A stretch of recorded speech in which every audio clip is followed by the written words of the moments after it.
ازيكم عاملين ايه؟ معلش اعذروني ان انا طالعه كده كاجوال كده وشكلي يعني مبهدل. كنت بشتري السبلايز بتاعه المدارس، وما ادراكم ما السبلايز بتاعه المدارس طبعا.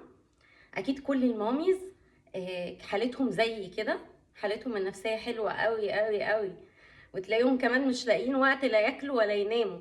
يا ريت الماميز اللي زي يعملوا يعني كومنت يقولوا لي ان انا مش لوحدي. ويا ريت البوبيز بقى ما يسيبوناش يخلوهم معانا، عشان عايزه اقول لهم كلمتين كده يخصوهم في الاخر.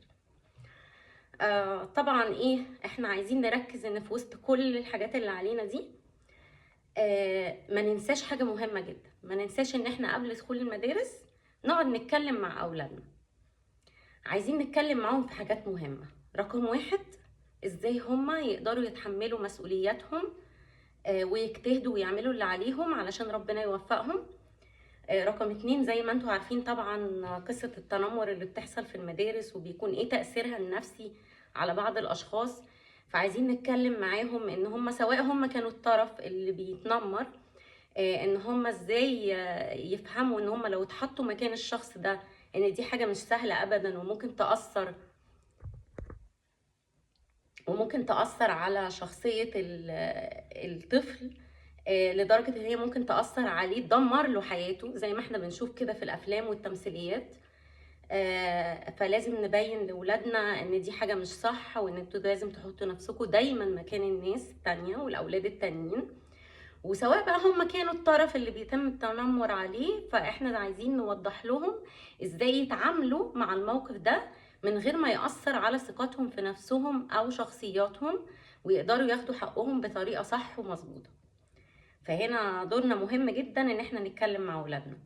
زي ما احنا عارفين كمان ان ساعات بعض الاولاد بينقلوا من مدرسة لمدرسة جديدة، وبيكونوا رايحين مكان جديد، بيكون عندهم نوع من انواع الخوف ان هم ازاي هيتعاملوا مع المجتمع الجديد ده وهيواجهوا ايه. فاحنا عايزين نفهم ولادنا ان هم لما يلاقوا حد داخل جديد في المدرسة ازاي يروحوا يتعرفوا عليه وياخدوه معاهم ويحتووه علشان يكسروا الخوف اللي عنده ده. لان كلنا طبعا بني ادمين وكلنا محتاجين بعض، فاحنا لازم ننبه على اولادنا في النقط دي. واخر نقطة بقى انا عايزة اقولها، نقطة الماميز. يا ماميز بليز حاولوا انكم انتوا ما تدخلوش نفسكم تدخل كامل في حياة ولادكم وفي اللي بيحصل في المدرسة. يعني انا بشوف الهري اللي بيحصل على جروبات الماميز، ارجوكوا كفاية هري، كفاية. يعني سيبوا لولادكم الحرية الشخصية والمساحة الكافية ان هم يكونوا شخصية مستقلة بذاتهم ويعرفوا ازاي يتعاملوا في المواقف دي. احنا دورنا مجرد بس ان احنا بندي النصيحة والارشاد، مش اكتر من كده. هو ليه مفيش جروبات للبوبيز؟ احنا ليه بنهمش دور البوبيز في المواضيع دي كلها؟ فين البوبيز؟ وبعدين بقى نيجي نقول البوبي مش موجود.